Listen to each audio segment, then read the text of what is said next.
حضور جان عالم صلی اللہ تعالی علیہ وسلم نے ارشاد فرمایا کہ جو بندہ میری ذات پر درود و سلام پڑھتا ہے اللہ تعالیٰ کی ذات اس پر اپنی رحمتوں کا نزول فرماتے ہیں۔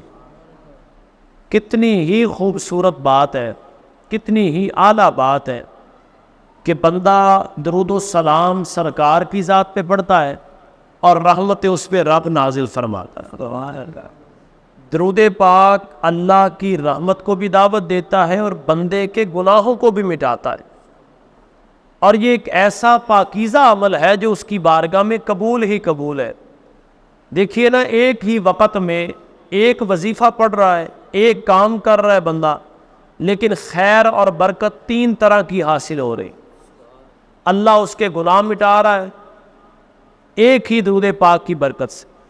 دنیا میں ہر بیماری کی الگ الگ میڈیسن ہے، ایسا ہی ہے، ایک میڈیسن ایک بیماری کے لیے، ایک میڈیسن ایک بیماری کے لیے، گردے کے لیے اور ہے، پتے کے لیے اور ہے، سر درد ہے اس کی اور ہے۔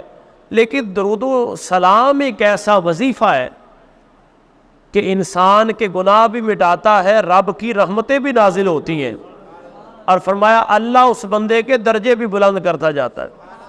خدا نہ خواستہ کسی بندے سے گناہ ہو جاتا ہے تو وہ درود پاک پڑھتا ہے، فرمایا رب گناہ بھی مٹاتا ہے، رحمتیں بھی نازل کرتا ہے، اور اللہ اس کے درجے بھی بلند کرتا ہے۔ کیا گناہ ہے، گناہ کی توبہ کے لیے آیا ہے، لیکن رب سونے نے حضور کی ذات پر درود و سلام کا صدقہ اس کے گناہ مٹا دیے۔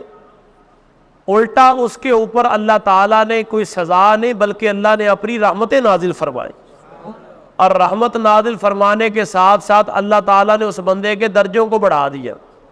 تو درود پاک اتنی طاقت رکھتا ہے، اتنی طاقت اپنے اندر رکھتا ہے کہ اللہ کے غضب اور غصے کو ٹھنڈا کرنے والی چیز اور کوئی وظیفہ اگر ہے تو وہ سرکار کی ذات پہ درود و سلام ہے۔ یعنی بندے نے اللہ کی نافرمانی کی ہے، سزا کا مستحق ہے، لیکن یہ سرکار کی ذات پہ درود و سلام پڑھتا ہے۔ رب سونا جو غضب و غصے کے لائق اس بندے پر تھا، یعنی کہ غضب و غصہ اس بندے پہ نازل کرتا، اب محبوب کی ذات پہ درود و سلام پڑھنے کی برکت سے رب سونا اس پہ اپنی رحمت نازل فرماتا۔ تو جب بھی موقع ملے، جب موقع ملے، بلکہ اہتماماً سرکار کی ذات پہ درود و سلام پڑھنا چاہیے۔ جب بھی حضور کا نام لیا جائے تو کہنا چاہیے صلی اللہ علیہ وآلہ وسلم، الصلاۃ والسلام علیک یا رسول اللہ صلی اللہ علیہ وسلم، سیدنا کریم صلی اللہ علیہ وسلم۔ درود تاج پڑھا جائے، درود ماہی پڑھا جائے، درود ابراہیمی پڑھا جائے۔ اللہم صلی علی محمد وعلی آل محمد کما صلیت علی ابراہیم وعلی آل ابراہیم انک حمید مجید۔ سارے پڑھ لیں، اللہم بارک علی محمد وعلی آل محمد کما بارکت علی ابراہیم وعلی آل ابراہیم انک حمید مجید۔ رب سونا فرماتا ہے لے میرے بندے، تو نے کام کر دیا، اب رب کا کام دیکھ، رب تیرے گناہ بھی مٹائے گا، تجھ پہ رحمتیں بھی نازل کرے گا، اور تیرے درجے بھی بلند فرمائے گا۔ اور درجہ یہ دنیا والا نہیں ہے جو ہمارے گھروں کے سیڑھیوں کے درجے ہیں، یہ رب بلند کر رہا ہے درجے، رب درجے بڑھا رہا ہے۔ یا اللہ کتنے درجے بڑھاتا ہے؟ فرمایا زمین و آسمان کے درمیان جتنا فاصلہ ہے یہ ایک درجہ ہے۔ یہ کیا ہے؟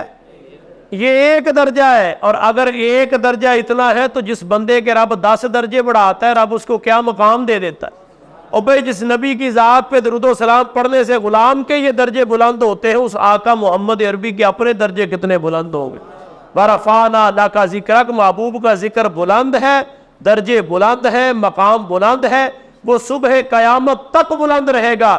بلکہ کل قیامت کا جب منظر ہوگا، وہ بڑی پیاری بات کسی نے کہی، اس نے کہا فقط اتنا سبب ہے انعقاد بزم محشر کا کہ ان کی شان کریمی دکھائی جانے والی، فقط اتنا سبب ہے انعقاد بزم محشر کا کہ ان کی شان کریمی دکھائی جانے والی ہے۔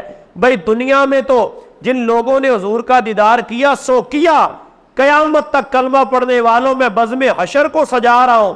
جس نبی کی ذات پہ تم درود و سلام پڑھتے تھے، یہ صبح قیامت میں نے سجا دی ہے، اس نبی کو مقام محمود پر میں نے فائز کر لیا ہے، اب تم لوگ بھی میرے محبوب کا دیدار کرتے چلو۔ تو یہ درود و سلام کی برکتیں ہیں، جب بھی کہا جائے یہ پڑھنا چاہیے۔